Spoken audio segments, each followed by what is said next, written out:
Ada satu dinar ini bermakna anda dah keluar daripada statistik Bank Negara yang menunjukkan 75% rakyat Malaysia tiada simpanan walaupun RM1,000. Satu dinar emas yang berkutulinan 999 yang berharga sekitar RM2,500 hari ini.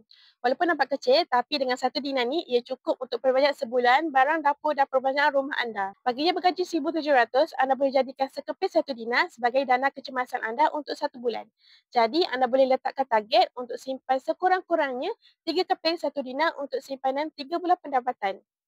Anda boleh pilih kaedah simpanan GAP iaitu Gold Accumulation Program sebab simpanan dalam GAP ini tiada komitmen bulanan dan tiada sebarang caj simpanan. Anda hanya perlu konsisten sahaja top up simpanan anda setiap bulan sehingga mencukupi berat satu dinar. Apabila dah cukup gram untuk satu dinar, Tuan Puan boleh withdraw, keluarkan sekeping satu dinar. Sebagai contoh, jika anda menyimpan 1 gram satu bulan, dalam masa 5 bulan sahaja, satu dinar ini akan jadi milik anda. Ataupun jika anda simpan 0.5 gram sebulan, dalam masa 9 bulan sahaja, satu dinar ini akan jadi milik anda.